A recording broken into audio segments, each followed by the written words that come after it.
Hari ini kita adalah membahas tentang kontradiksi ayat di dalam Bible. Jadi kitab-kitab suci nanti kita akan bedah. Kita akan membedah Al-Quran dan kita pun juga akan membedah Bible. Untuk itu maka jawabannya nanti kita akan tahu samakah semua agama. Jadi setelah dibedah kita akan tahu jawabnya, samakah semua agama. Lebih tepat lagi, samakah Islam dengan Kristen? Assalamualaikum warahmatullahi wabarakatuh. Alhamdulillah, ruangan ini sudah dipenuhi oleh para bidadari, bidadari calon penghuni surga. Amin. Sepertinya ibu yang ada di belakang maju deh.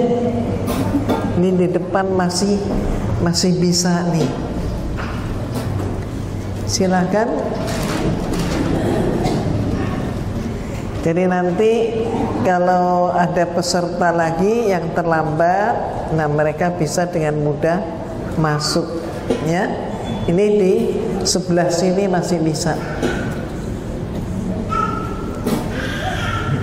Nah, ibu-ibu yang saya hormati dan sekaligus yang saya cintai, pimpinan dan pengurus majelis taklim yang saya cintai, alhamdulillah atas perkenan Allah semata saat ini kita dapat berjumpa kembali dalam keadaan sehat walafiat tanpa kurang suatu apapun, dengan tujuan yang sama, yaitu untuk menggali ilmu agama Allah. Karenanya marilah kita ungkapkan puji dan syukur kita kehadirat Allah atas semua limpahan rahmat, hidayah serta nikmat-nikmatnya. Alhamdulillah wa syukrulillah wala haula wala quwwata illa billah, wassalatu wassalamu ala Muhammad Rasulillah wa ala alihi wa sahbihi wa mawalah. Segala puji dan syukur marilah semata-mata kita panjatkan kehadiran Allah yang telah berkenan mengatur hidup kita, yang karena rahmatnya semata alhamdulillah kaji kita di pagi hari ini dapat berlangsung dengan baik. Dan tidak lupa setiap saat senantiasa kita haturkan salam dan salawat kepada junjungan kita Nabi Muhammad sallallahu alaihi wasallam beserta seluruh keluarganya. Semoga rahmat Allah dan barokahnya senantiasa menyertai seluruh umatnya kapanpun dan dimanapun, dan teristimewa kepada kita semua yang hadir bersama di pagi hari ini. Hari ini kita adalah membahas tentang kontradiksi ayat di dalam Bible. Jadi kitab-kitab suci nanti kita akan bedah. Kita akan membedah Al-Quran dan kita pun juga akan membedah Bible. Untuk itu maka jawabannya nanti kita akan tahu samakah semua agama. Jadi setelah dibedah kita akan tahu jawabnya, samakah semua agama. Lebih tepat lagi, samakah Islam dengan Kristen. Kemudian ternyata agama yang hak hanyalah Islam, dan terungkap semua nabi beragama Islam. Ini kontradiksi ayat di dalam Bible. Ya, silakan. Alhamdulillah Umi menemukan satu kasus di masyarakat yang baru-baru ini terjadi. Coba kita lihat, kita ingat kembali kalau dakwah Islam itu bagaimana, ayat apa yang melandasi dakwah Islam. Lakum dinukum waliyadin, la ikroha fidin. Ini adalah dakwah Islam. Dakwah Islam tidak boleh memaksa orang lain untuk menjadi Islam. Tidak ada paksaan di dalam Islam. Untukmu agamaku, untukmu agamamu. Aku urus agamaku, silakan urus agamamu. Itu ya kita ya. Tapi kalau bagi mereka bagaimana? Bagi mereka ayatnya ada tercantum di dalam Matius maupun Markus. Yang dua ayat ini bila disatukan isinya adalah perintah menyebar ke seluruh dunia. Untuk apa?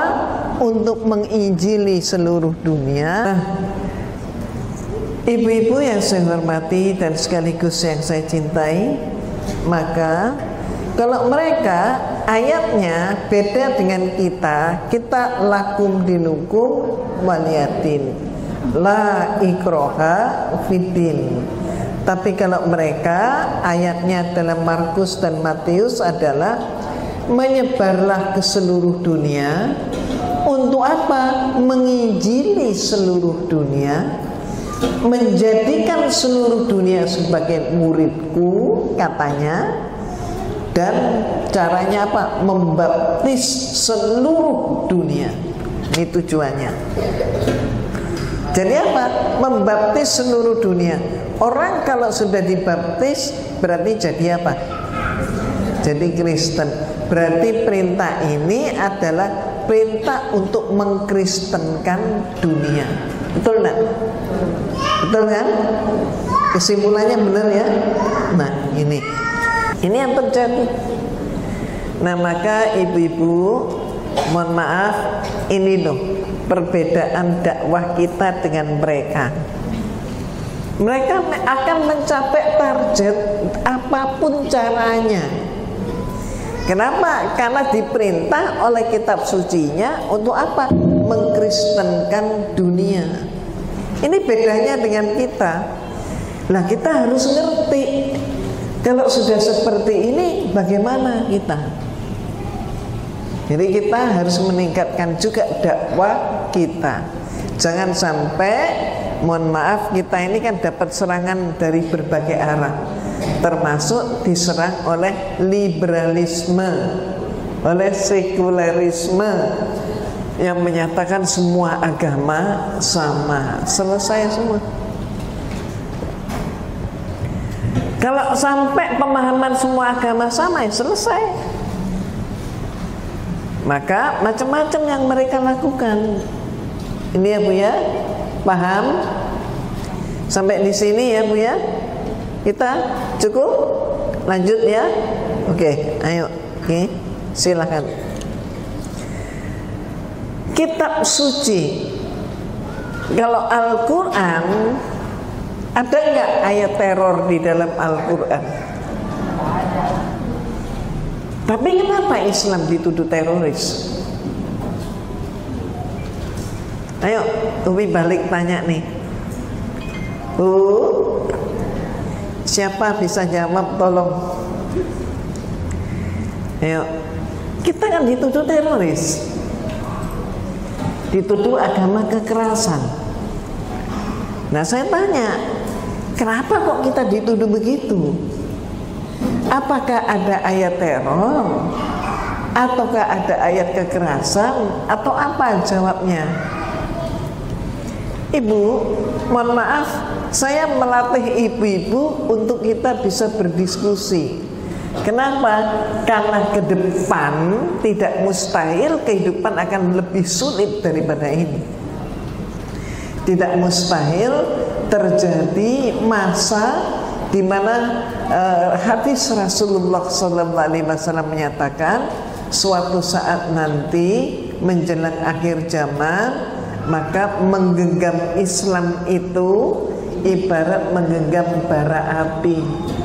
Banyak yang gak kuat malah dicampakkan, dilepas. Nah ini kita harus latihan. Jangan sampai fase ini datang kita gak siap. Betul nggak Bu? Ayo sekarang apa jawaban ibu-ibu? Salah nggak apa-apa, nggak ada denda Bu.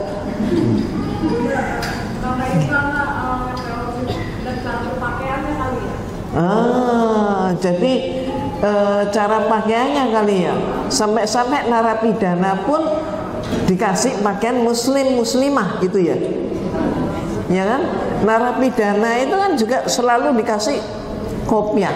Padahal sehari-harinya nggak pakai gitu ya. Sampai ada juga yang mengatakan seumur hidup nggak pernah pakai busana muslimah kecuali saat mati dia baru auratnya ditutup. Betul nggak?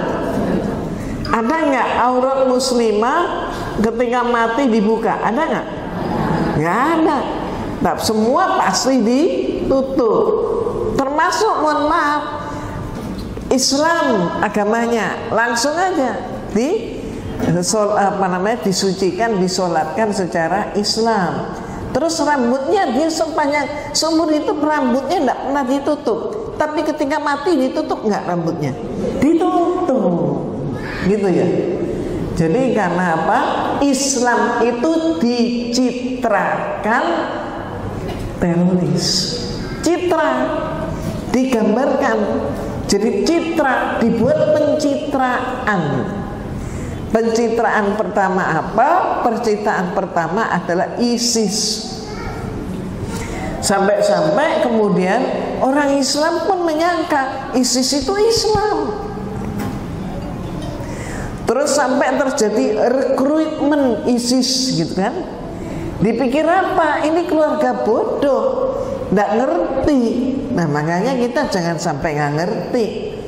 Direkrut, dikasih dana, disuruh buka tabungan di bank, di dananya ngucur, dikirim kemudian ke Syria katanya dan sebagainya. Ternyata sampai di sana dia nyesel. Nyeselnya kenapa? Karena ISIS itu bukan Islam. Tapi yang terjadi adalah ISIS monsterisasi terhadap ajaran Islam. Apa artinya monsterisasi? Bu, monster itu apa? Makhluk yang menyeramkan, makhluk yang membuat kita takut, itu monsterisasi. Jadi ISIS itu monsterisasi terhadap Islam. Akhirnya apa? ISIS itu kerjaannya membuat supaya Islam itu ditakuti orang, membuat supaya Islam itu ditakuti dunia. Kenapa? Antara lain yang dia tunjukkan adalah betapa kejamnya ISIS. ISIS dianggap Islam. Kalau begitu yang kejam Islam ini. Nah padahal kalau kita yang mencari informasi dengan mudah kita dapatkan, termasuk di medsos, bahwa apa? Bahwa pembuat ISIS, termasuk Amerika, termasuk Yahudi, pembuat ISIS-nya ngaku bahwa ISIS itu dibuat untuk apa? Untuk monsterisasi terhadap Islam. Jadi ISIS bukan Islam. Maka kadang-kadang muncul apa? Muncul video pemenggalan kepala yang sangat kelihatannya kok sadis. Ternyata apa? ISIS itu. Ada kemudian kepala digorok, prok, nggak putus-putus, nggak mati-mati. Maka kepalanya kemudian dipelintir, dipatahkan. Kejam banget. Siapa Islam? Padahal itu ISIS. Orang Islam itu, mohon maaf ibu, jangankan membunuh manusia, membunuh cecak. Cecak itu, cecak yang memang harus dibunuh kan? Betul nggak? Cecak itu kan harus dibunuh. Tapi cara membunuh cecak pun kita ini diperintahkan untuk apa? Sekali kita membunuh, mati itu cecak, nggak boleh dimainin.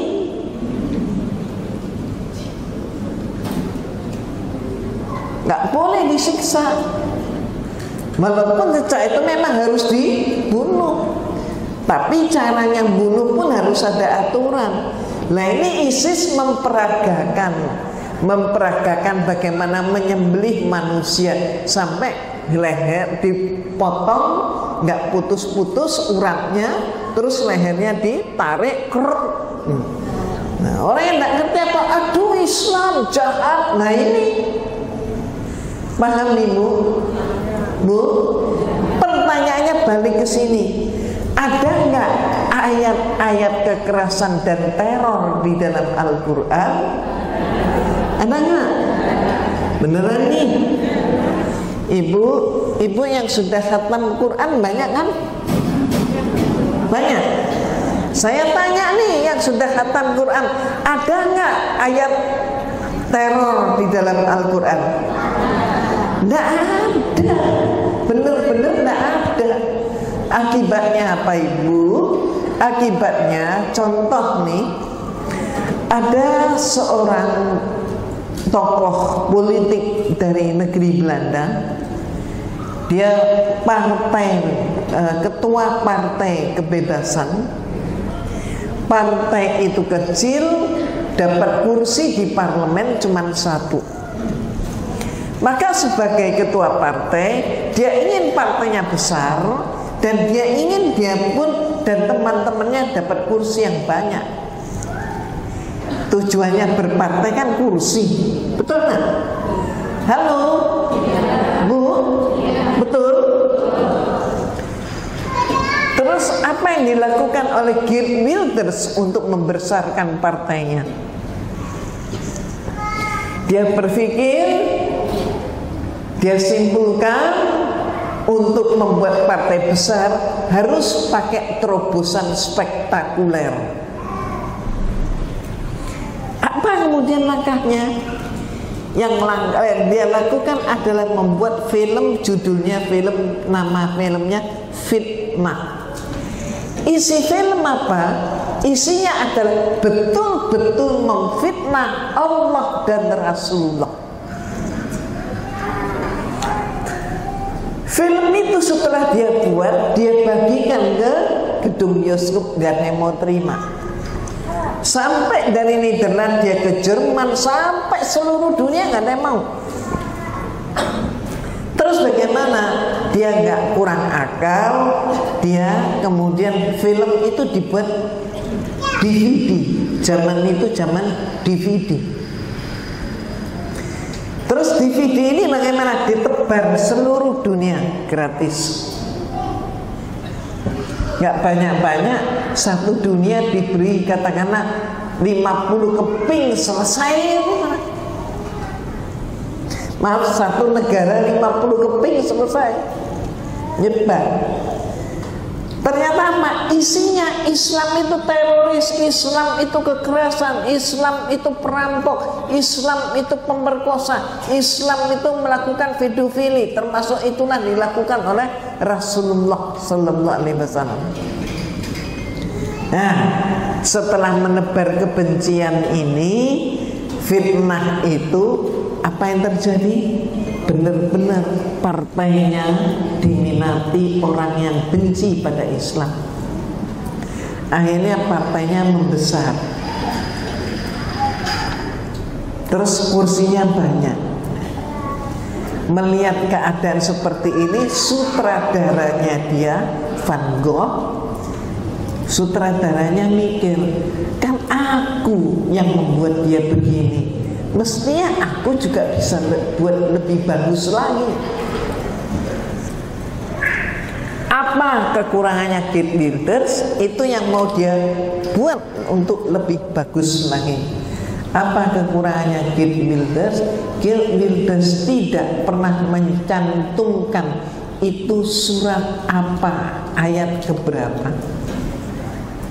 Dia selalu bilang Al-Quran menyatakan, Al-Quran menyatakan, Al-Quran menyatakan. Tapi surat apa, ayat keberapa, nggak pernah. Maka peluang ini dipakai oleh Van Gogh. Dia kemudian ingin membuat film menandingi suksesnya Gear Builders dengan lengkap surat apa, ayat keberapa. Maka dia baca Al-Quran. Setelah dia baca Al-Quran yang pertama kali, dia bingung. Ini dibacanya enak banget, tapi kok nggak, yang dicari kok nggak ketemu, bingung dia. Maka dia baca lagi satu kali dengan memastikan saya pasti bisa mendapatkan. Mungkin yang pertama karena saya nggak teliti, katanya. Dia baca yang kedua kalinya, apa yang terjadi? Dia kemudian tidak ketemu ayatnya. Aduh, kemana nih?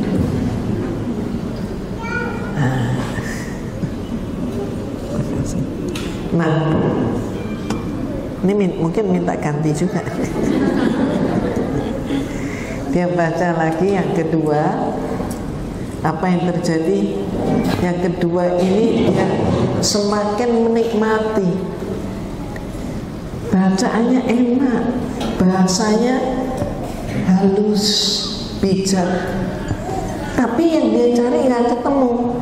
Maka dia aneh ya. Kok saya nggak ketemu? Tapi bacaan ini bagus, benar. Tapi nggak mungkin. Nah, bingung nih. Maka dia ulangi, saya akan memastikannya setelah saya baca ketiga kali. Ada enggak? Nah ini, dia baca ketiga sampai selesai, memang betul-betul tidak ada dalam Al-Quran ayat-ayat yang dituduhkan oleh Gear Builders. Maka dia semakin terpesona dengan Al-Quran. Kemudian dia bilang apa? Ternyata Gear Builders seorang penipu, pembohong, pemfitnah. Maka dia putuskan, dia cari masjid, dan kemudian dia mengucapkan 2 kalimat syahadat. 1 bulan berikutnya dia melaksanakan ibadah umroh. Ini Panggung. Jadi intinya apa, Bu? Memang nggak ada ayat kekerasan, itu nggak ada. Yang ada adalah fitnahnya orang yang dibuat apa ya? Di framing istilahnya apa ya? Fitnah, pencitraan itu tadi. Terus ibu-ibu silakan bertanya, Bu, pertanyaannya siapa yang bisa jawab? Kenapa Islam difitnah?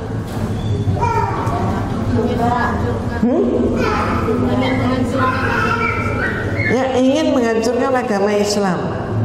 Berarti Islam itu gede ya, Bu? Ya, apa, Bu?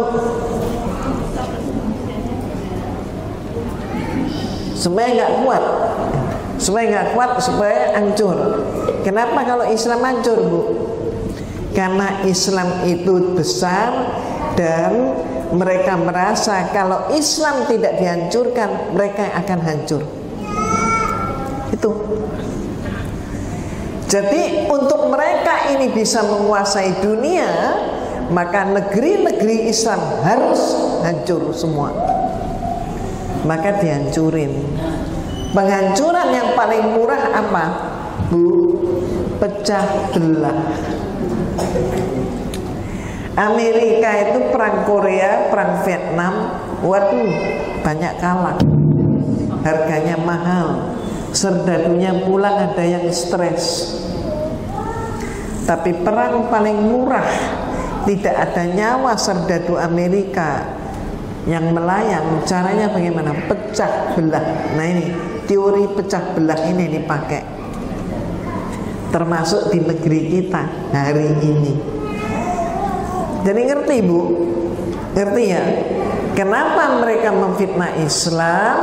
Karena mereka beranggapan kalau sampai Islam dibiarkan dan Islam akan menguasai dunia, maka mereka tidak bisa berkuasa. Nah ini serakahnya manusia. Jadi mereka nggak peduli apakah itu adil atau tidak adil, yang penting aku berkuasa. Nah, kalau sampai Islam berkuasa, Islam ribet, banyak syarat. Mau jadi orang kaya boleh, tapi kayanya jangan menindas orang lain, jangan menimbun, jangan membuat harta haram. No. Ya. Padahal mereka termasuk hikmahnya corona apa? Corona hikmahnya apa, Bu? Corona itu hikmahnya adalah, mohon maaf, bagi mereka yang tidak mengerti halal haram, sekarang ini jadi ngerti. Ya kan? Apalagi sudah ada hadis Rasulullah SAW yang menyatakan bahwa suatu saat nanti dunia ini atau bangsa-bangsa ini akan terkena wabah penyakit kecuali orang yang tetap menjaga wudunya. Nah ini, bagaimana misalnya orang, mohon maaf, misalnya orang yang tidak mengenal wudu karena dia bukan Islam, pagi hari bepergian, dia sudah bersolek, make up full.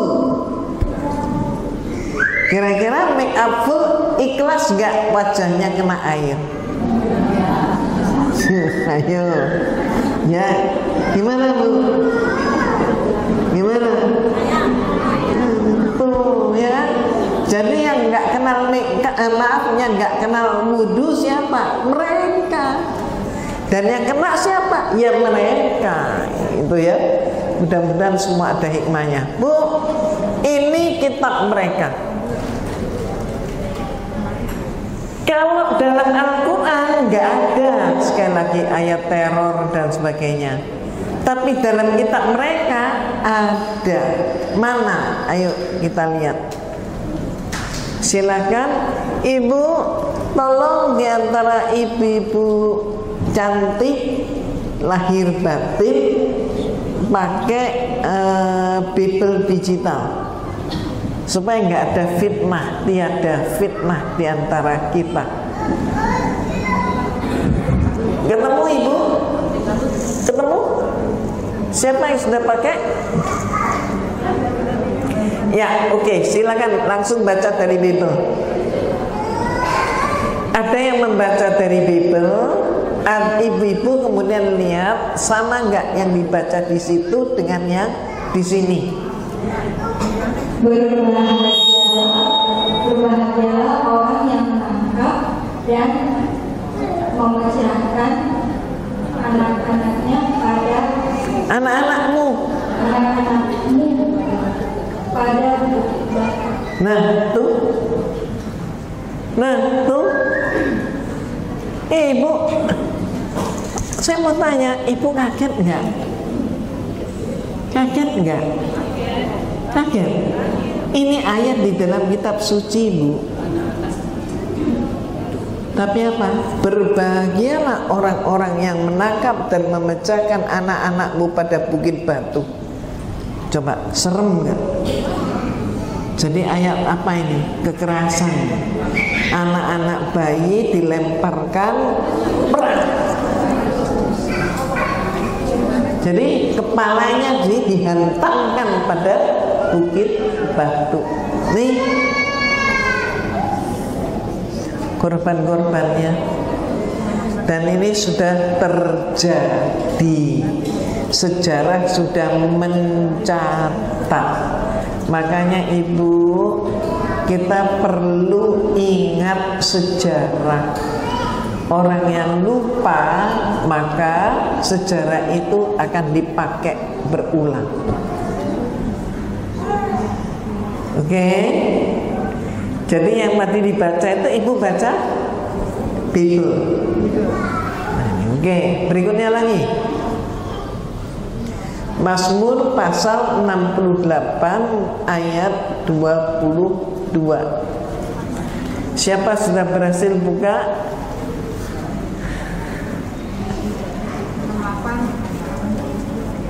Nah, silakan Bu, biar fair gitu ya. Silakan.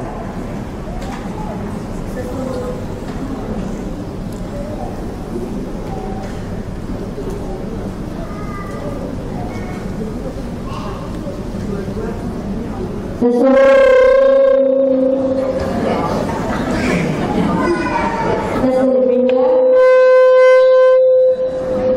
ini?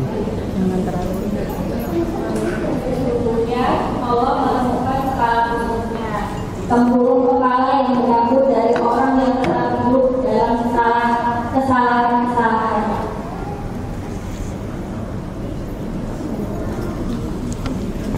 Serem enggak, Bu? Saya ulangi ya. Itu bukan kelapa ya, Bu ya, itu kepala. Ya, Bu. Itu bukan kelapa tapi kepala. Ya. Sesungguhnya Allah meremukkan kepala musuhnya, tempurung kepala yang berambut dari orang yang tetap hidup dalam kesalahan-kesalahannya.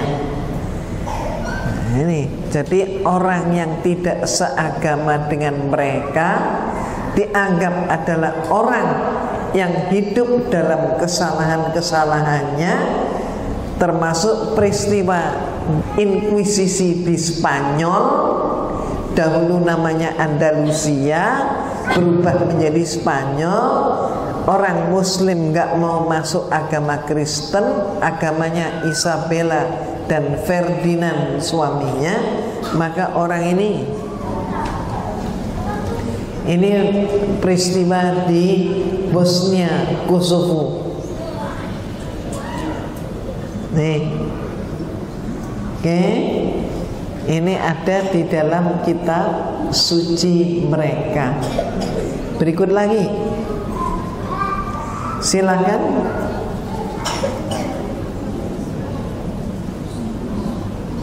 Siapa mau baca?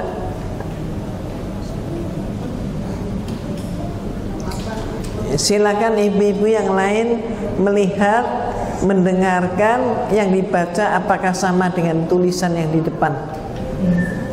Tuhan telah berfirman dari Basan, akan kubawa kembali dari tempat yang dalam, supaya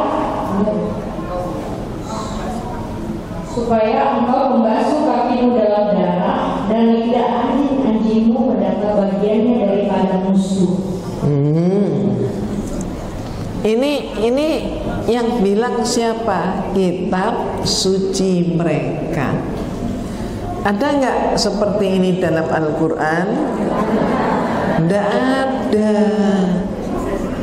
Paham Ibu?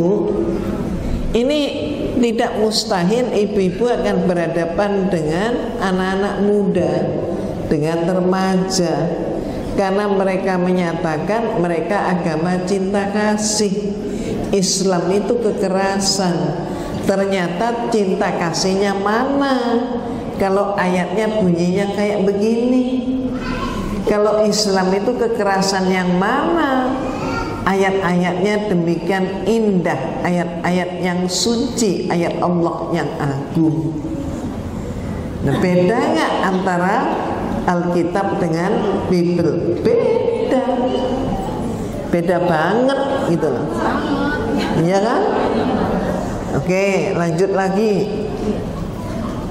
Yosua pasal 6 ayat 21. Silakan.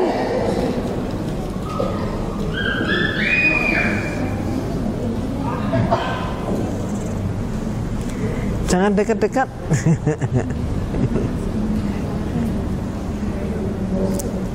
Mereka mengangkat dengan mata pedang segala sesuatu yang di dalam itu, baik laki-laki maupun perempuan, baik tua maupun muda, sampai kepada lembu, domba dan keledai.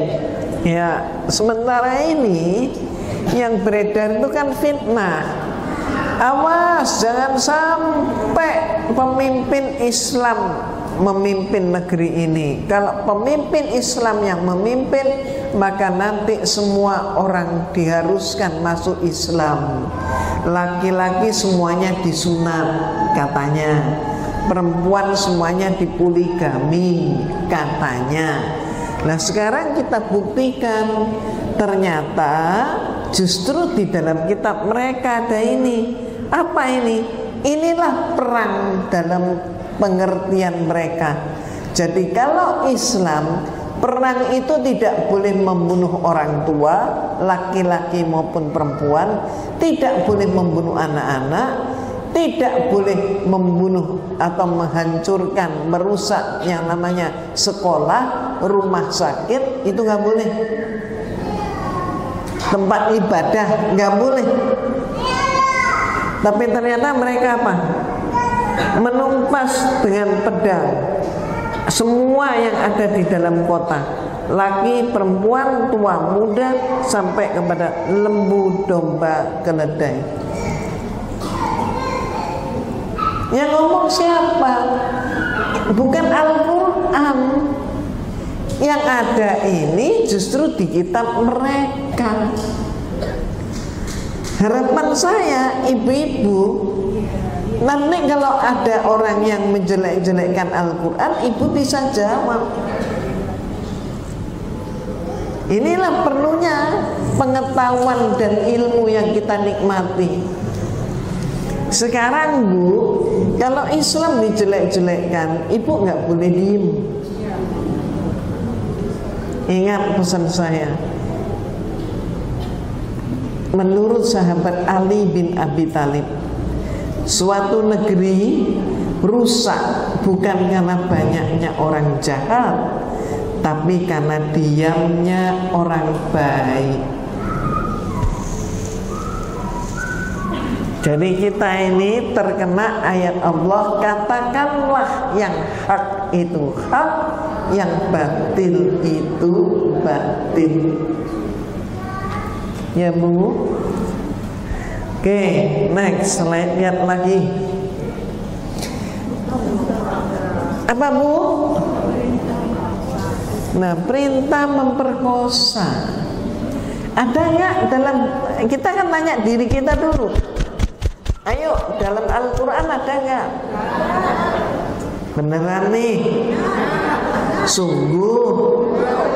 Yakin? Hakul yakin. Ternyata ada loh di dalam kitab mereka. Mau tahu nggak? Mau? Ayo dibuktiin. Pak, silakan dibaca.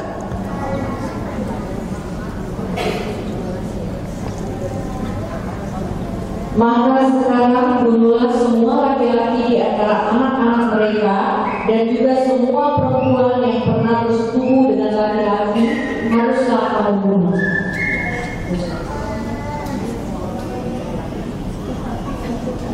Lanjutnya Bu. Tetapi semua orang muda di antara perempuan yang belum pernah bersetubuh dengan laki-laki, haruslah kamu biarkan hidup bagimu. Lah, Bu, ini ayat apa? Jadi ini ayat perintah apa? Ayo coba, ini ayat perintah apa?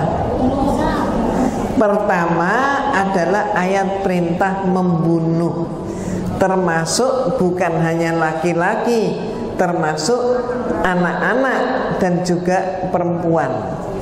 Nah, perempuan ternyata yang harus dibunuh adalah perempuan yang sudah pernah bersetubuh. Bu, saya ulangi. Hukum perangnya perempuan itu dikenakan dua hukum.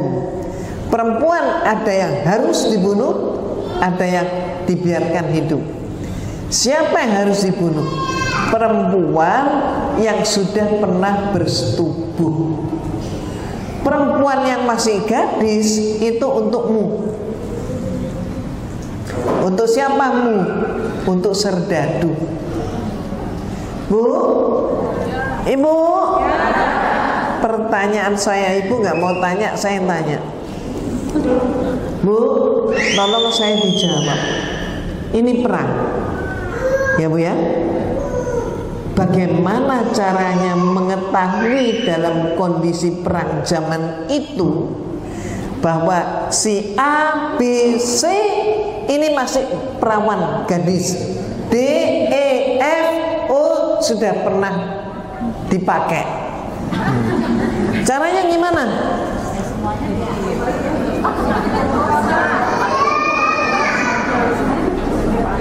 Jadi caranya gimana? Ya diperkosa semua. Setelah diperkosa, maka yang masih gadis itu kan keluar darah tuh. Oh, ini masih gadis, tidak dibunuh. Yang nggak keluar darah, langsung. Ibu, paham nggak? Paham? Nah ini loh ayatnya. Ini adanya di dalam mana, Bu? Al-Quran? Enggak. Dalam mana? Bible. Itu makanya saya minta kepada Kiki, asisten saya. Kiki sudah melakukan beredar supaya ibu kebagian, supaya ibu tahu persis. Oh iya, beneran dalam kitab mereka ada ini. Al-Quran gak seperti ini. Bu, heran gak? Heran kan? Terus kalau sudah baca begini gimana? Penting gak kajian ini? Penting. Jadi ternyata gak sama semua agama. Makanya mereka ketakutan kalau kitabnya itu dibaca. Kalau kita bangga banget Al-Quran kita dibaca. Kalau mereka ketakutan kitabnya dibaca. Kebalikan. Ayo lanjut lagi. Apa Bu? Pembunuhan massal.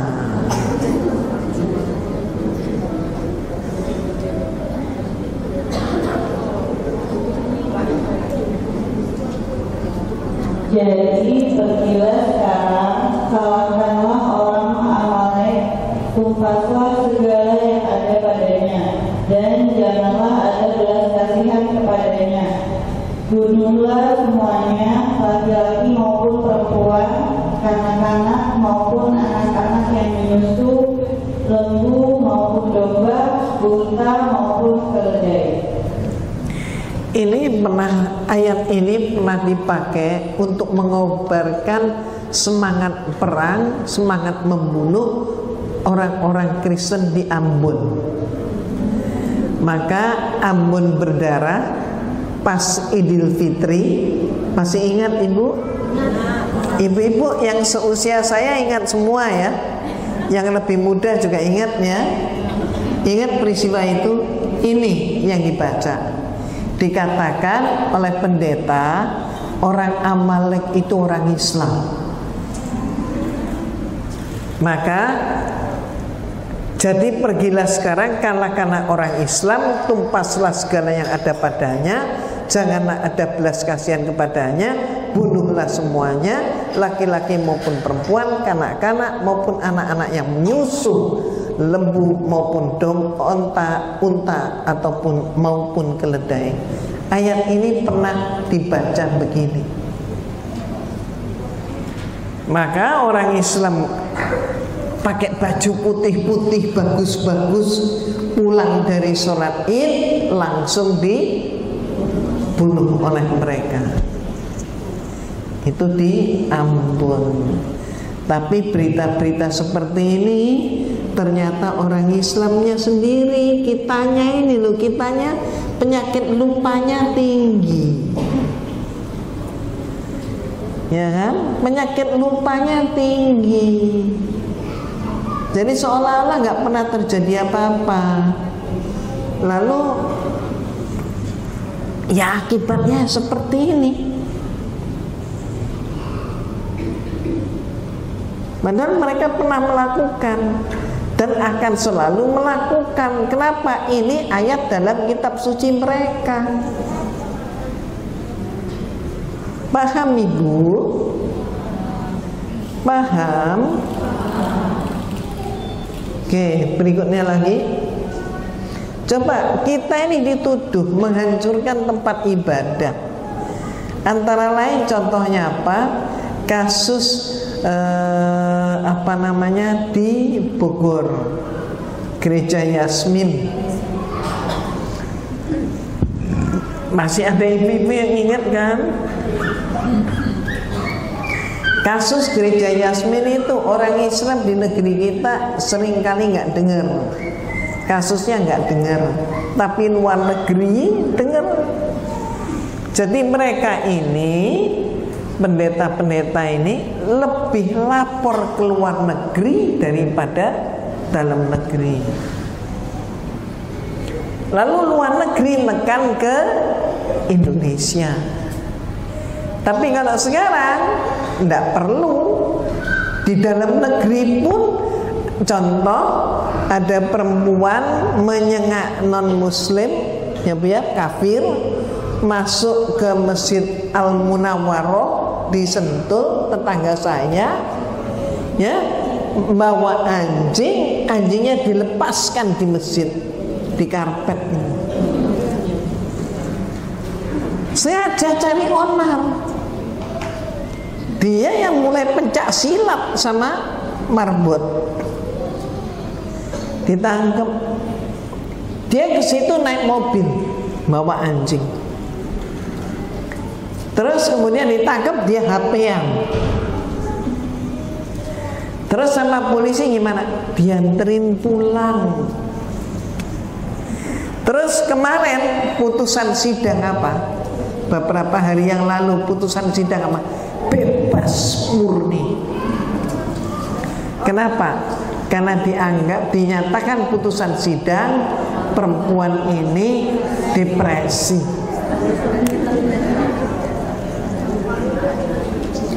Ada orang bakar Al-Quran, terus dilaporkan oleh umat Islam. Umat Islam pakai prosedur hukum. Umat Islam tidak mengadili sendiri. Ini dilaporkan ke polisi, diproses. Apa hasil pengadilan? Orang ini bebas hukum. Kenapa? Karena dia gila.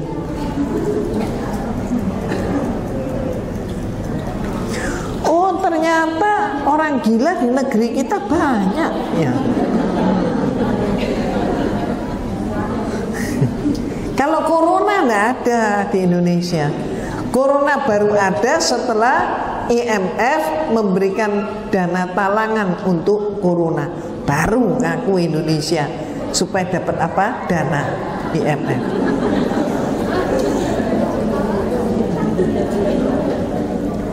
Ibu, ayo Bu, jadi mohon maaf ya, mohon maaf. Dakwah itu kayak apa sih?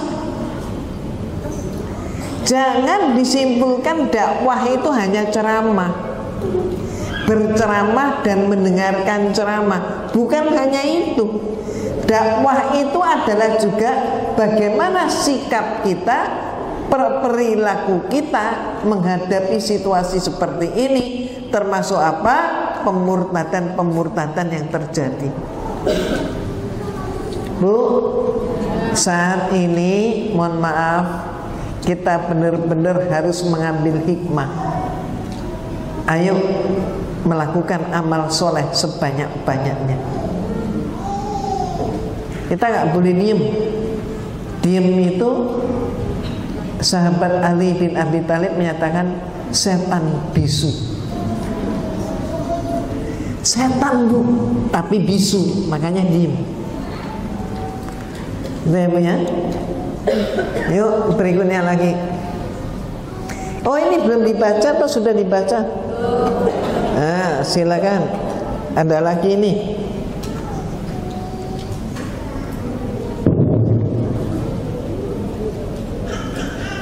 Kamu harus menggunakan kamar sekali segala tempat di mana bangsa-bangsa yang daerahnya kamu duduki itu beribadah pada Allah mereka, yakni di gunung-gunung yang tinggi, di bukit-bukit, dan di bawah setiap pohon yang tinggi.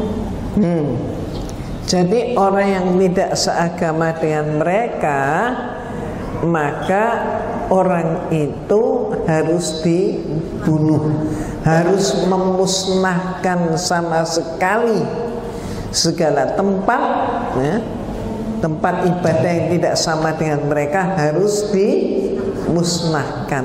Nah ini, kalau yang sebelumnya yang tidak seagama dimusnahkan, ini tempat ibadahnya dimusnahkan. Ada nggak dalam Al-Quran perintah Allah seperti ini? Ada nggak? Tidak ada.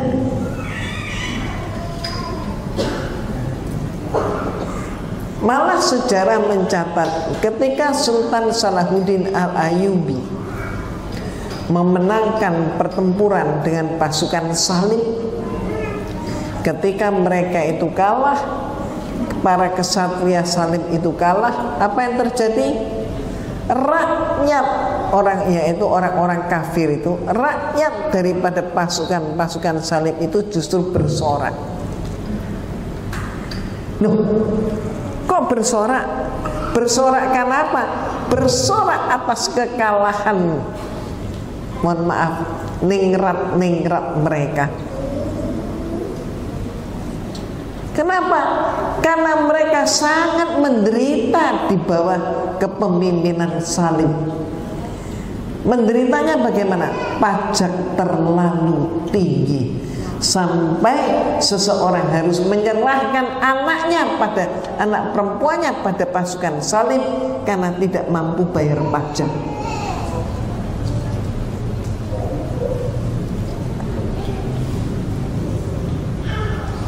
Ya zaman itu belum ada BPJS ya, ya.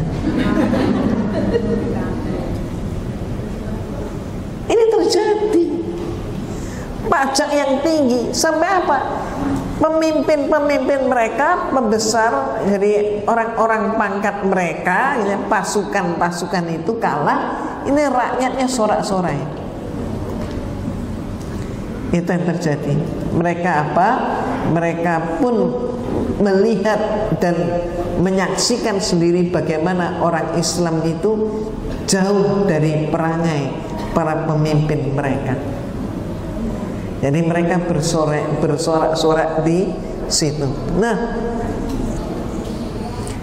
ibu-ibu yang saya hormati, tadi itu serem ya, tentang pembunuhan, tentang perkosaan, tentang peperangan, penghancuran tempat ibadah.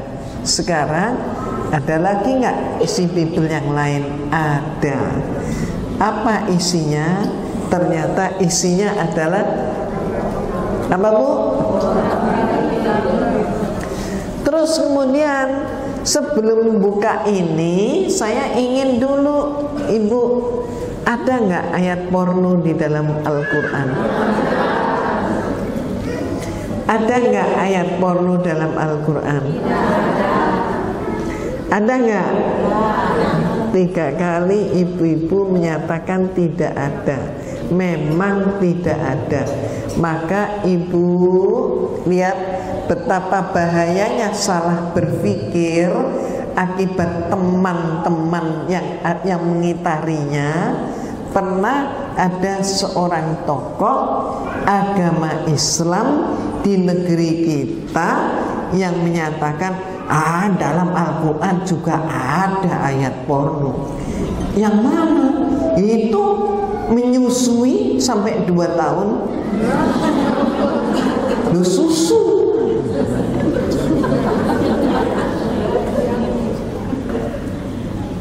Bu, ini beneran ini. Ibu-ibu yang seusia saya tahu kan? Tahu kan? Gak usah disebut namanya tokohnya siapa, tapi ya, tahu kan? Ibu, ini sejarah, Bu. Makanya yang muda-muda harus tahu. Tokoh itu mengatakan dia ini terkenal tokoh pluralis. Ditambahin lagi pluralis humanis. Udah ya, usah kelisak-kelisik lah. Bahwa ini mengatakan ketika ada yang menyampaikan pada beliau, ini dalam Bible itu ternyata ada ayat porno. Terus beliau jawab apa? Al-Quran juga ada ayat pornonya. Loh, yang benar. Oh ya memang. Yang mana? Yaitu perintah menyusui sampai 2 tahun. Kan ngomong susu. Nah ini Bu, Ibu bisa nanggep enggak sih?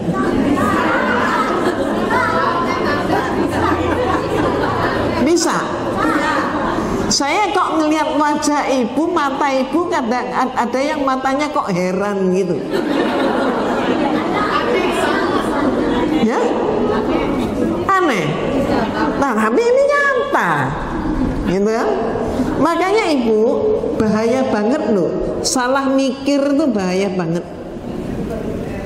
Karena salah mikir kita menghakimi yang benar itu salah, sebaliknya yang salah itu benar. Ya, paham ya Bu ya? Loh ini ada loh Bu, ini telah terjadi. Jadi sekarang saya tanya lagi ke Ibu. Nah terus kalau beliaunya itu menganggap susu dengan konteks menyusui anak 2 tahun itu porno, bener? Menurut Ibu porno nggak? Alhamdulillah, berarti Ibu paham yang saya maksudkan. Alhamdulillah. Ya, nah ini oke. Ayo sekarang dibuka.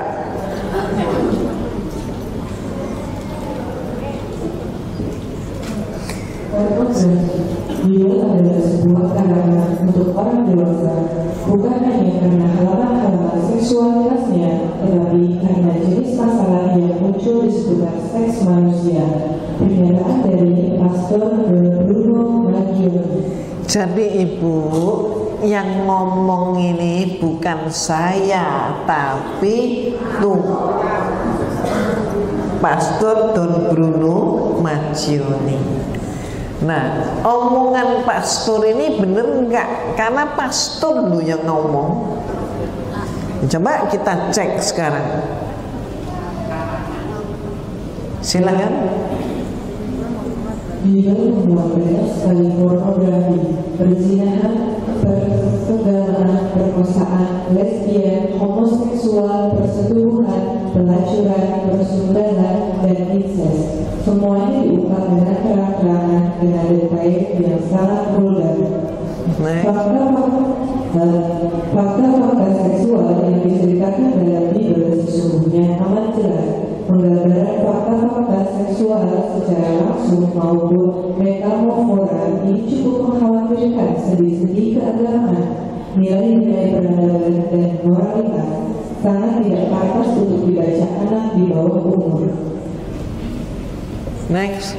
David Eckhart, Profesor Perjanjian Lama di Union Theological Seminary, memandang Bible sebagai firman yang sangat erotis dalam bukunya The Erotic World tahun 2003. Jadi pernyataan tadi juga bukan saya yang ngomong. Yang ngomong adalah David MK. Gelarnya apa? Profesor. Dalam bidang apa? Perjanjian Lama. Perjanjian Lama itu Bible. Bagian Bible itu ada 2 bagian besar, Perjanjian Lama dan Perjanjian Baru. Nah, di mana dia jadi dia ngajarnya di mana? Union Theological Seminary. Pendidikan untuk calon pastor. Dia memandang Bible sebagai firman yang erotis. Bisa dibaca dalam bukunya The Erotic World tahun 2003. Ya, apa kata dia? Coba kita lihat. Apa kata 2 tokoh? Yang menunjukkan aktivitas seks sebagian besar menggunakan kata-kata yang vulgar dan tidak sambung. Penggunaan feminis dipergunakan juga untuk organ-organ seks seperti penis, vagina, klitoris, dan payudara. Terdapat dalam ilmu agung. Alat kelamin laki-laki, aurat, disebut kaki. Alat kelamin wanita disebut juga kebun atau pintu. Klitoris disebut gagang pintu, payudara, buah, ijab, tenara, dan lain-lain. Ayat-ayat seksual dalam Bible.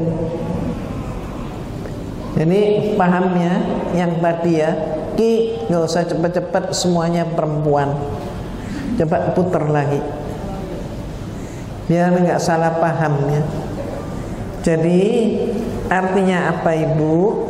Ayat-ayat seperti alat-alat seks atau organ seks itu semuanya terdapat di Kidung Agung. Coba isinya Kidung Agung ternyata ini.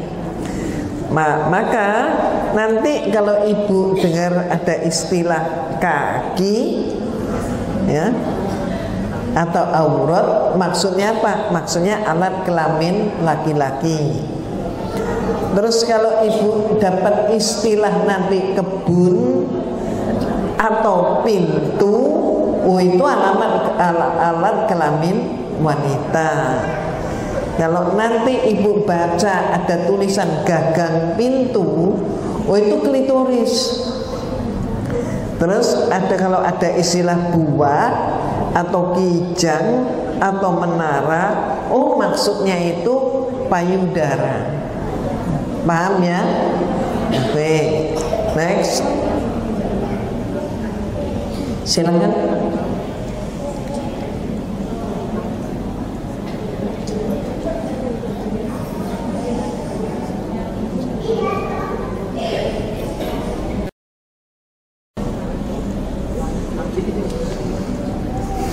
Kejadian pasal 9 ayat 20 sampai 21. Silakan. Nuh menjadi petani, dialah yang mula-mula membuat musim anggur. Setelah ia minum anggur, mahukah ia, dan ia telanjang dalam kemah. Ibu pernah baca tentang Nabi Nuh alaihissalam? Pernah baca? Gimana Ibu? Seram atau wajar? Seram. Jadi beda nggak? Dibanding dengan Al-Quran beda. Ternyata jauh ya. Bahasanya juga begitu kasar ya. Itulah. Jadi mohon maaf, ada juga yang tanya, loh kalau seperti ini bagaimana? Apakah ketika ayat ini dibaca di gereja, orang-orang di gereja enggak bereaksi, enggak malu gitu? Ibu, ayat-ayat seperti ini justru tidak dibaca ketika mereka ke gereja.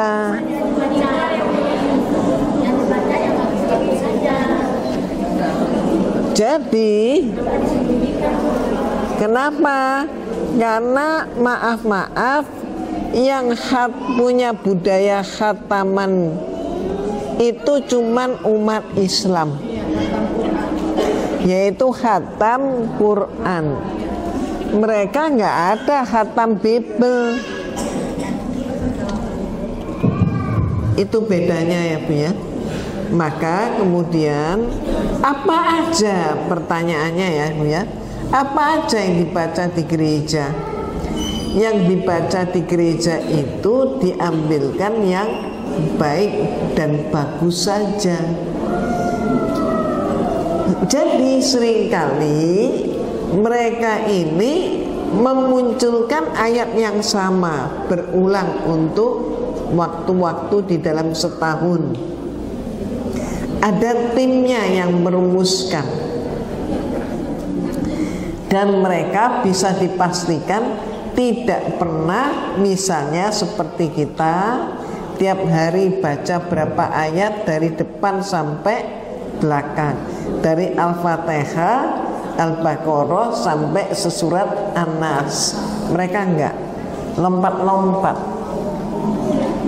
Kenapa kok lompat-lompat? Sekarang sudah terjawab. Itulah ya Bu ya. Sampai sini ada yang mau tanya nggak?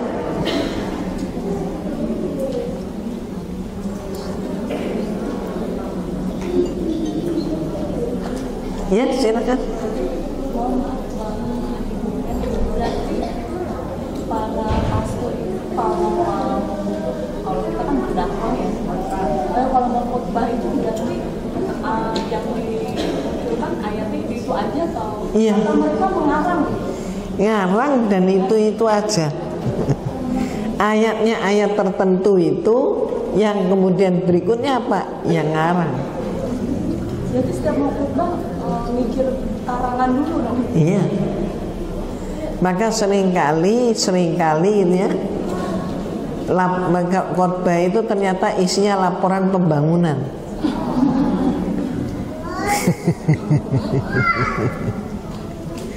Oke, ayo silakan berikutnya.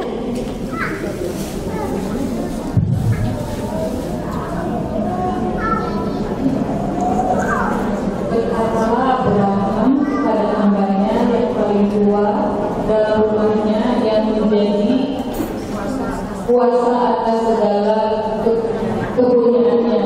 Katanya, baiklah letakkan tanganmu di bawah pangkal pahaku.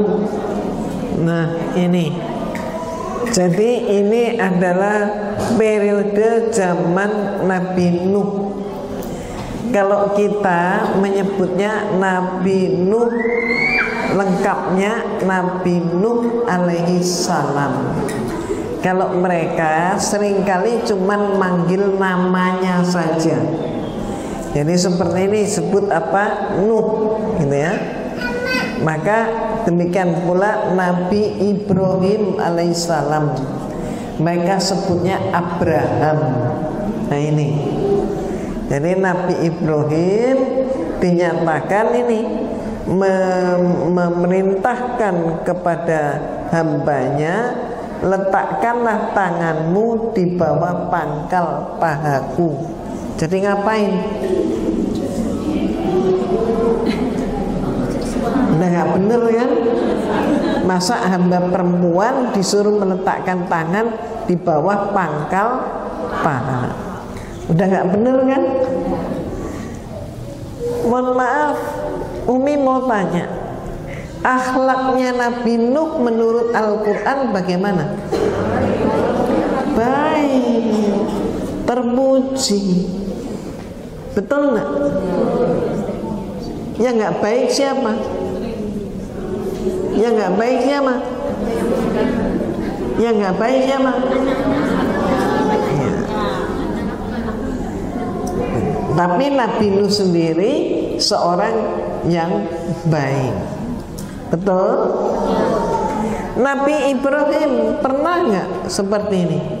Nggak pernah. Betul? Inilah, loh ini Nabi kok difitnah kayak begini. Berikutnya lagi. Kejadian pasal 38 ayat 8 dan 9. Silakan.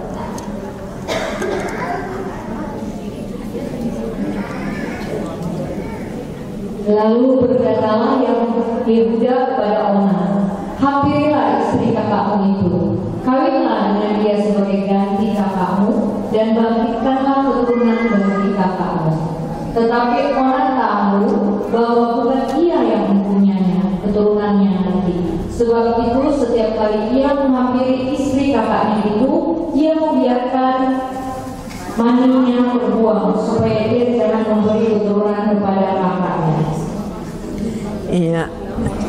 Nah, sampai sini mohon maaf, perlu dijelaskan nggak? Perlu? Perlu nggak Bu? Perlu. Jadi menurut kitab Kejadian pasal 38 ayat 8 dan 9, ini adalah periode Nabi Yehuda memberikan nasihat kepada seorang pangeran yang akhlaknya baik, namanya Unan. Perintahnya, nasihatnya, perintahnya, hampirilah istri kakakmu, kawinlah dengan dia sebagai ganti kakakmu, dan bangkitkanlah keturunan bagi kakakmu. Ini perintahnya. Perintah ini dikeluarkan setelah ayah daripada Unan, yaitu raja, meninggal. Maaf, kebalik. Perintah ini dikeluarkan kepada Unan ketika ayah Unan sudah tua dan kakaknya Unan, putra mahkota, meninggal. Terus putra mahkota meninggal walaupun usianya muda, belum mempunyai keturunan. Berarti apa? Akan terjadi perebutan kekuasaan. Maka Onan menyampaikan, maka Yehuda menyampaikan nasihat, pesan dan perintahnya kepada Onan, pangeran, hampirilah istri kakakmu, putra mahkota yang meninggal itu. Kawinlah dengan dia, kawinlah dengan istri yang kakak yang meninggal sebagai ganti kakakmu, dan bangkitkanlah keturunan bagi kakakmu. Sampai sini paham? Saya lanjut. Tapi Onan tahu bukan dia, bukan Onan yang punya keturunan nanti. Sebab itu setiap kali ia menghampiri kakaknya, Onan membiarkan maninya terbuang supaya ia jangan memberi keturunan kepada kakaknya. Artinya apa? Ini tadi istilah menggantikan kakaknya, hampiri istri kakakmu. Menghampiri itu, menghampiri bagaimana?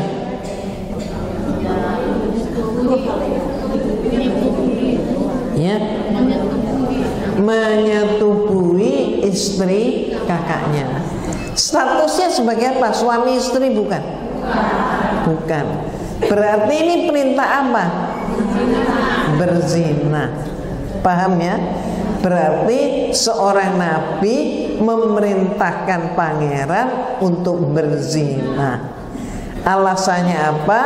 Supaya pangeran ini menzinai istri kakaknya, sehingga istri kakaknya hamil, kemudian diklaim itu anak dari putra mahkota.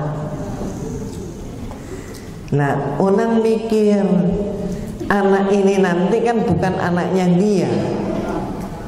Maka akibatnya apa? Setiap kali ia bersetubuh dengan istri kakaknya, dengan sengaja dia membuang maninya supaya tidak terjadi pembuahan. Jadi Onan mikir, kapan lagi bisa bersetubuh tapi itu bukan berzina tapi halal, karena diperintah oleh Yehuda. Saya terus terang saja mau tanya pada ibu, silakan jujur, ada nggak ayat model begini dalam Al-Quran?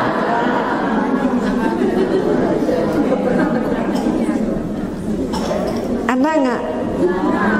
Terus bagaimana kalau dibilang semua agama sama? Sama nggak? Nggak sama kan? Betul nggak? Nah sekarang saya mau tanya nih, ibu, putri ibu cantik ketemu sama pemuda cakep, kaya, gitu kan ya, pinter, gitu ya. Kira-kira kalau ibu nanti menikah, menyetujui dia, dengan pemuda itu enak deh, ibu bisa rumah berganti rumah mewah, tapi agamanya bukan Islam, gimana? Ibu, Bu, gimana Bu? Kapan lagi bisa ekonominya meningkat, Bu? Mau nggak? Nggak? Betul? Sungguh? Nah, alhamdulillah ya. Nah inilah. Oke, ada contoh lain lagi? Silakan. Mana? Saya mau tahu Nabi Musa menurut mereka itu Nabi siapa? Siapa? Nggak tercantum dalam Al-Quran, Bu. Nggak tahu. Berarti nabinya orang Islam. Iya.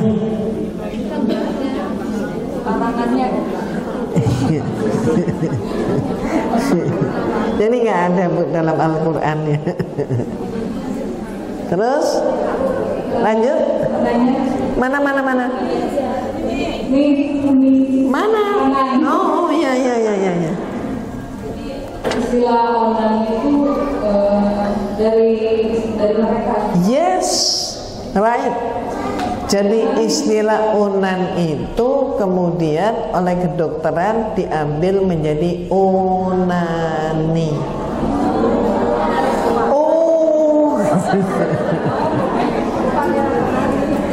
Jadi perbuatan kayak begitu, menumpahkan air mani di luar, itu adalah onani. Oh, gitu ya. Ini mohon maaf, ada seorang yang nggak perlu saya sebut siapa namanya, siapa beliaunya. Ada seorang dokter perempuan dari negeri kita sendiri, awalnya Kristen, setelah dia masuk di perguruan tinggi terkenal itu, maka kemudian masuk di kedokteran, dia bergaul dengan umat Islam, dan kemudian dia tetap dengan agamanya. Suatu hari dia kaget karena dia baca ini. Sejak kecil sebenarnya dia sudah tahu ada ayat ini. Dia berusaha tanya kepada pastor. Pastornya jawab, nanti kamu masih kecil, nanti aja tanya lagi kalau sudah dewasa. Setelah remaja dia datang lagi, pastor, beberapa tahun yang lalu saya sudah tanya yang nggak saya mengerti. Apa ini? Apa ini pastor? Tapi dia sudah mulai malu-malu.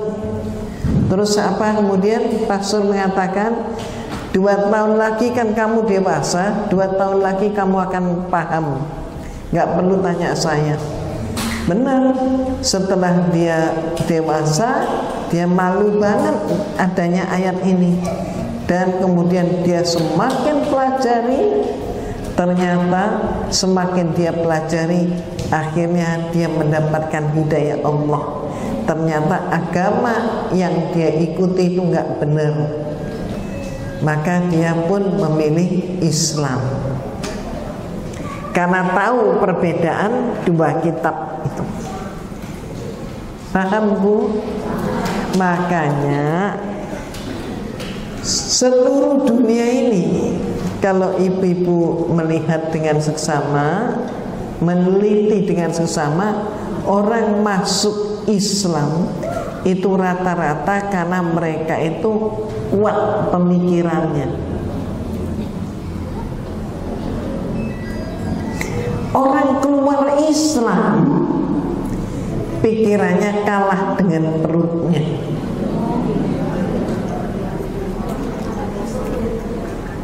Semakin negara terpuruk secara ekonomi, semakin pemurtadan gencar.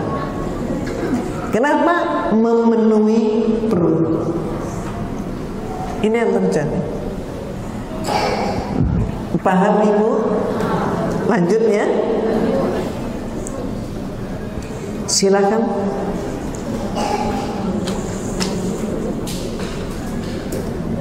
Tetapi orang-orang itu tidak mau mendengarkan perkataannya. Lalu orang lain itu menangkap dirinya dan membawanya kepada mereka keluar. Kemudian mereka bersetubuh dengan perempuan itu, dan semalam-malaman itu mereka mempermainkannya sampai pagi.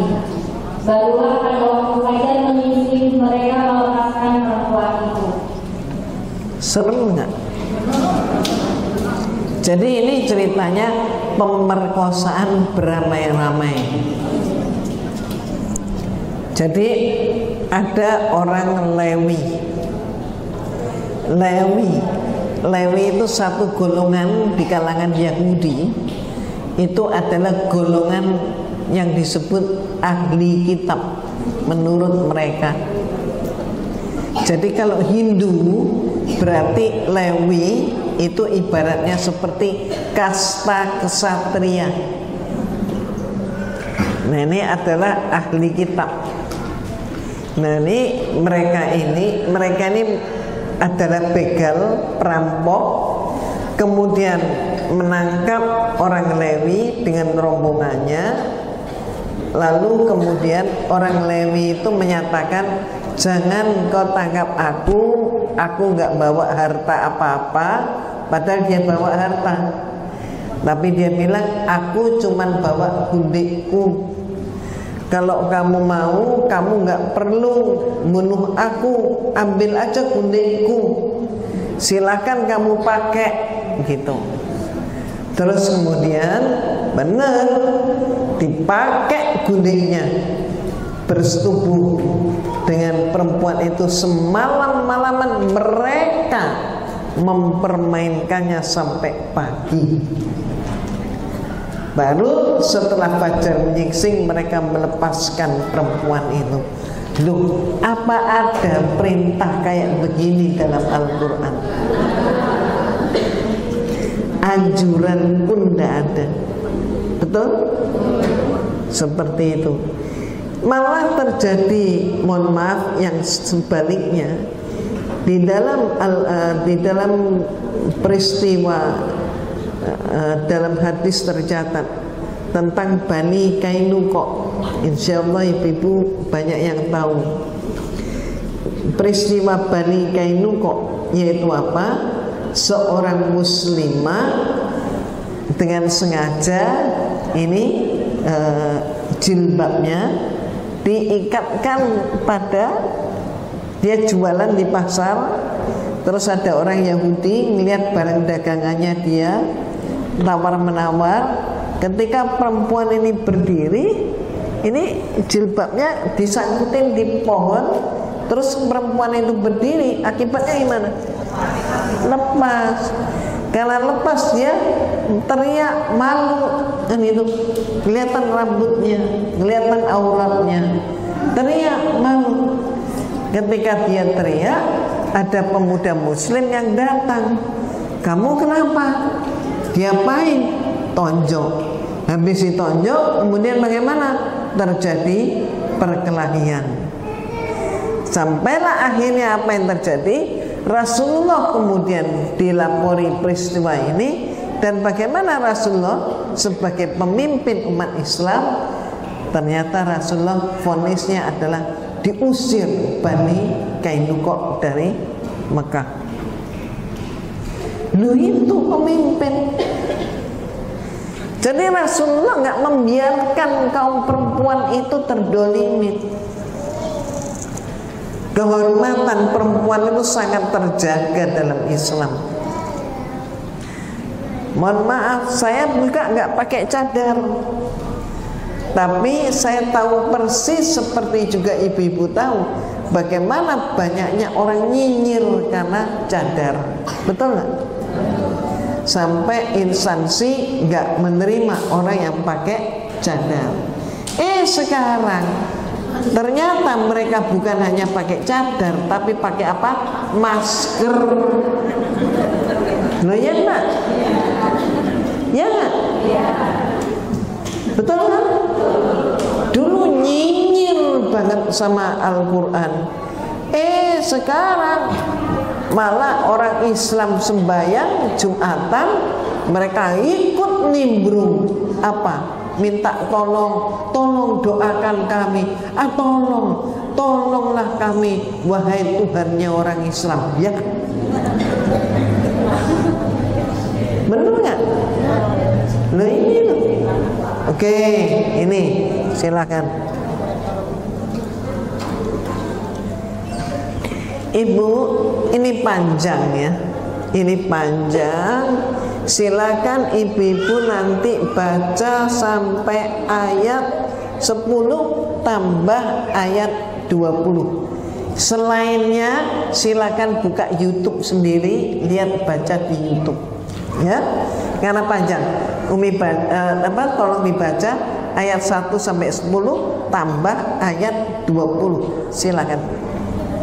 Datanglah firman Tuhan kepadaku, hai anak manusia, ada 2 orang perempuan, anak dari satu ibu. Mereka bersundal di Mesir, mereka bersundal pada masa mudanya. Di sana susunya dijamah-jamah dan jaga perawanannya dipegang-pegang. Nama yang tertua ialah Oholiba dan nama adiknya ialah Oholiba. Mereka aku punya dan mereka melahirkan anak-anak lelaki dan perempuan. Mengenai nama-nama mereka, Oholiba ialah Samaria dan Oholiba ialah Yerusalem. Dan Oholiba berzina, sedang ia aku punya. Ia sangat birahi kepada kekasih-kekasihnya, kepada orang Asyur, pahlawan-pahlawan perang. Berpakaian kayak tua, bupati-bupati dan penguasa-penguasa, semuanya pemuda yang ganteng, pasukan muda. Ia melakukan persundalannya dengan mereka, semuanya orang Asyur pilihan. Ia menajiskan dirinya dengan semua orang, kepada siapa ia birahi dan dengan berhala-berhalanya. Ia tidak meninggalkan persundalannya yang dilakukannya sejak dari Mesir, sebab pada masa mudanya orang sudah menimbulnya, dan mereka memegang-megang dada perawanannya dan mencurahkan persundalan mereka kepadanya. Oleh sebab itu, aku menyerahkan dia ke dalam tangan kekasih-kekasihnya, dalam tangan orang Asyur, kepada siapa ia birahi.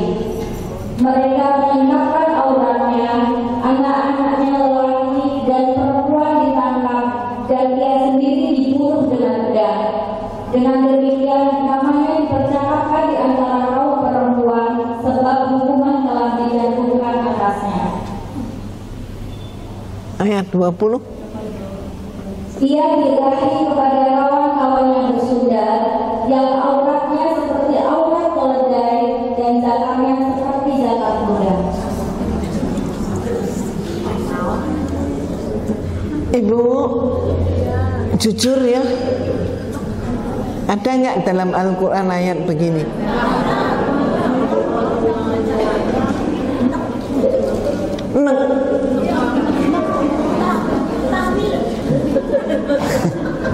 Terus kalau remaja baca begini gimana?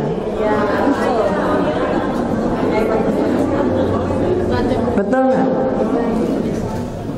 Itu sebabnya antara lain sekarang terjawab Ibu, kenapa di gereja itu tidak pernah baca mulai dari awal sampai akhir. Kalau dibaca gimana? Bubar umatnya. Betul nggak? Ya? Ya? Patuh karena mereka sudah terbiasa dengan doktrin. Jadi sudah dimunculkan definisi iman itu irasional. Maka pemahaman itu nggak penting. Sebaliknya kalau dalam Islam, kenapa oleh Allah kita ini diberi gelar sebagai ahsanut takwim? Ahsanut takwim sebagai sebaik-baiknya makhluk. Apa sih perbedaan kita dengan makhluk-makhluk yang lain? Ternyata apa? Manusia itu adalah makhluk yang jauh lebih sempurna daripada makhluk-makhluk yang lain. Apa? Karena kita mampu berpikir, membedakan antara yang hak dan yang batin. Ini. Nah, mereka pemikiran, pemahaman itu nggak dipakai, analisa itu nggak dipakai. Pokoknya ini, ya udah ini. Jadi nggak boleh tanya lagi. Nah, inilah mereka. Tapi mereka senang kayak golongannya AHUK. Itu kayak golongan itu kan seneng banget. Dia bilang apa? Aku demen yang begini. Ya. Karena apa? Berbuat apa boleh semua, dosa apapun boleh semua. Yang penting sudah dipermandikan, mati masuk surga. Nah,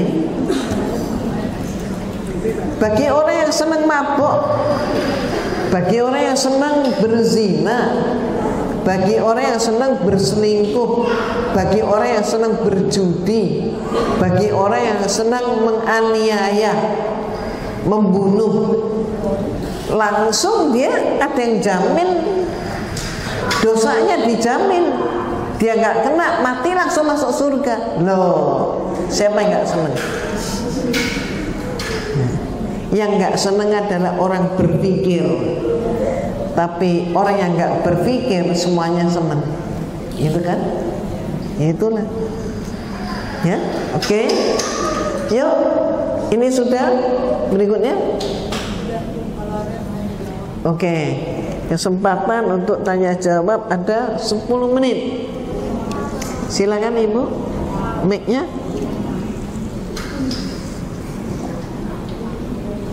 Assalamualaikum Bu.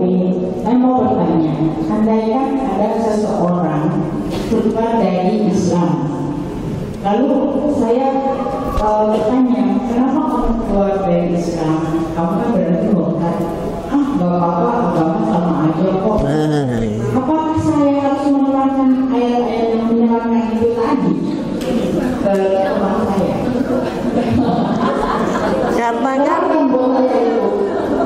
Katakanlah. Apa yang bijak? Nah, ini apa nggak bijak? Bijak. Ya, tapi menurut dia nggak terima.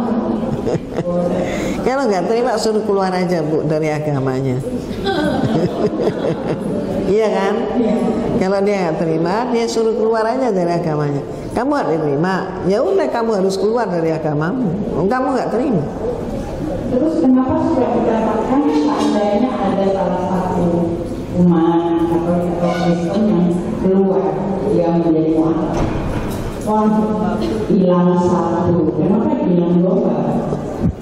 Ya karena mereka nggak mikir, kan ngikutin aja, kan kena doktrin. Makanya ya, sabarnya orang Islam.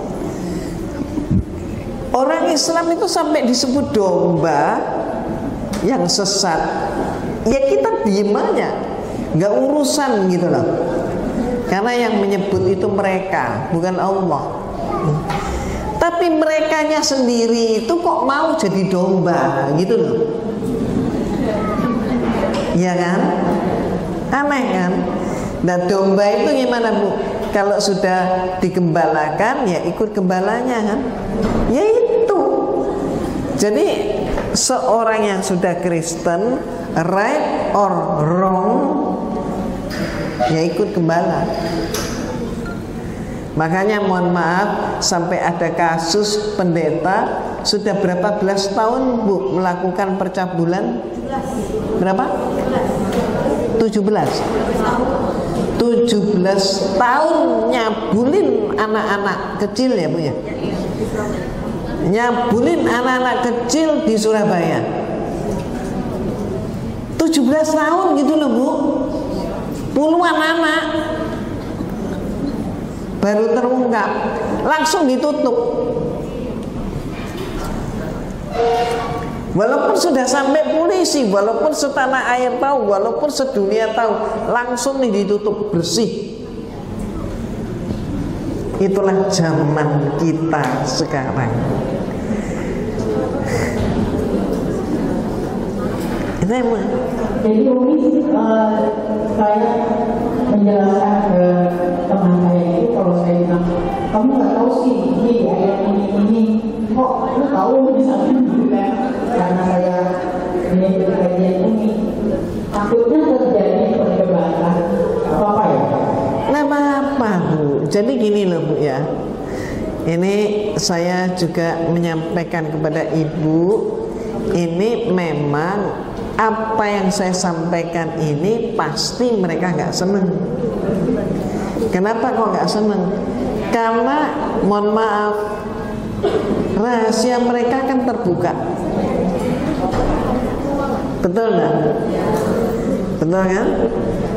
Istilah lain, pakaian dalam mereka saya sebutkan warnanya apa, mereknya apa, gitu loh. Terus mereka malu nggak? Harusnya malu kan? Nah itu. Jadi Ibu, contoh yang kedua, Ibu, di antara kita ini ada yang gemar sekali makan buah durian, misalnya aja. Betul ya? Ada yang seneng, ada yang nggak seneng. Bagi yang seneng, durian yang utuh itu dia bisa pilih mana yang sudah matang, mana yang belum matang. Dari mana? Walaupun masih tertutup rapat, ya, tapi dia tahu belum dibelah, dia tahu ini durian yang sudah matang. Oh jangan ini mentah. Dari mana? Katanya dari suara ketika pisau ini ya, atau pakai tangan itu tahu. Nah, Ibu, ada misalnya ada seseorang itu mau masak bistik, maka dia beli daging, dagingnya dipotong, dia pakai pisau dan ternyata pisaunya itu tajam bagus.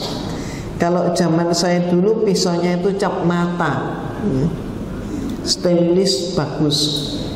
Nah, kemudian saya ini ibaratnya seorang koki yang masak bistik, terus Ibu senang dengan potongan-potongan daging dan bistik yang saya masak. Ibu kemudian saya beri resepnya. Bu, kalau motong ini caranya seperti ini. Nah, Ibu pakai pisau apa? Oh, saya pakai pisau ini.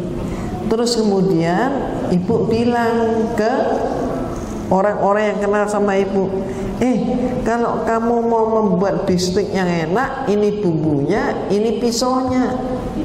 Ibu umumkan. Terus kira-kira, mohon maaf, orang yang dengar gimana?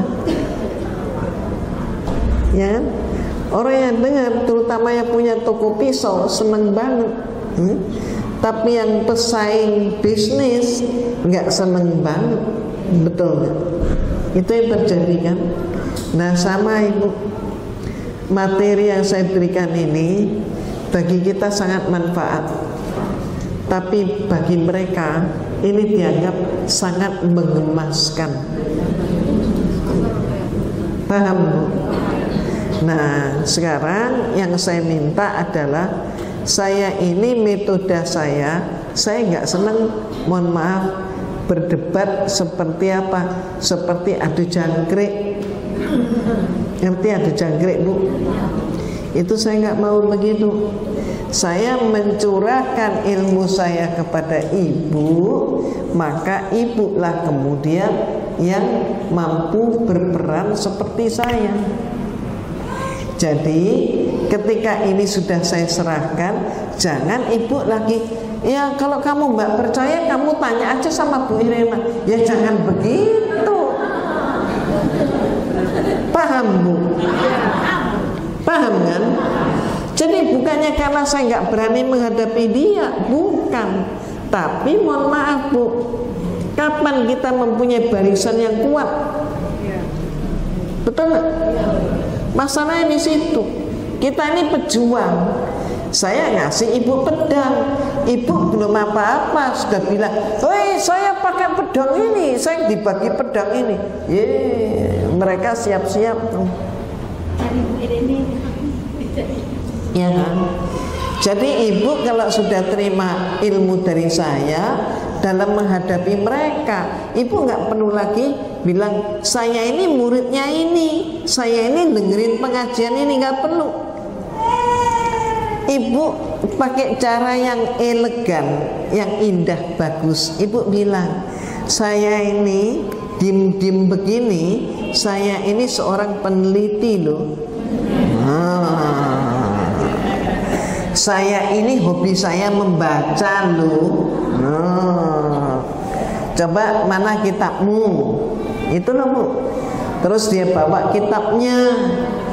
Setelah dia bawa kitabnya, ibu buka ini tadi. Tolong deh, saya nggak ngerti, saya senang membaca, tapi seketika kok ini apa ya artinya? Tolong dong terangin, gituin. Nanti dia yang nerangin, ibu yang nanya, enak kan? Enak. Paham ya Bu ya? Jadi saya harapkan ibu-ibu yang hadir, ibu kita ini cerdik kok, gitu ya. Kita ini cerdik, pandai, kita semuanya orang yang mampu berpikir. Ayo pakai cara yang elok. Mengalahkan orang Bu, nggak harus dengan caci maki, betul ya? Tapi mengalahkan orang bisa misalnya dengan apa? Argumentasi yang baik. Tolong dong ceritain ini maksudnya apa. Itu Bu. Nanti berikutnya itu kan baru satu kali kan.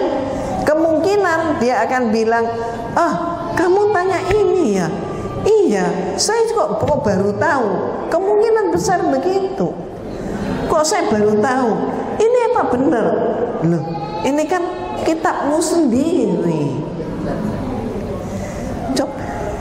Coba nanti saya tanya pendeta saya, kok ada kayak begini nih ceritanya kayak apa? Bisa. Nanti ketemu lagi, ibu bilang, jadi sampai ketemu lagi ya kita ya. Aku bener-bener pengen tahu nih.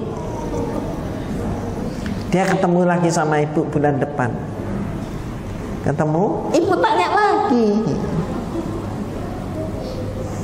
Nah, setelah ibu tanya lagi, dia akan mengatakan lagi, aduh, iya, aku pusing deh aku menghadapi kamu kok ada-ada aja. Loh, maaf ya, tapi aku nemu ini, bukan salahku loh ya, aku nemu ini. Boleh dong kalau nggak tanya sama kamu, tanya sama siapa? Tanya sama ustadz, pasti ustadz juga kagak tahu. Gitu aja Bu, misalnya ini kan. Jadi kan dia merasa tersanjung juga. Oh ya, kalau begitu nanti saya tanya pendeta saya. Nah, datang lagi sebulan lagi berikutnya, tanya lagi Bu, ibu tanya 3 kali, dia kepikiran 3 kali, mulai deh, plek. Gitu ceritanya Bu. Berarti nggak semua orang Kristen itu tahu isinya ya? Ya pasti. Pasti Bu. Itu yang punya. Oke? Terima kasih. Sama-sama. Jadi nggak perlu bawa nama-nama saya Bu. Bukan takut ya, bukan. Tapi itu tadi, kapan kita menjadi pejuang-pejuang di jalan Allah? Jangan hanya saya kan, ini lahan untuk kita bersama. Oke?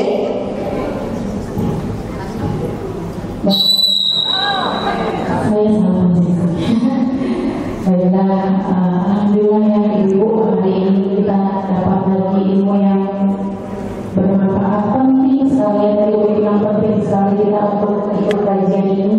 Jadi nanti bulan depan di minggu kedua jangan sampai hadir ya Bu. Pasti nanti banyak lagi hal-hal yang lebih menarik bersama kita untuk lebih tahu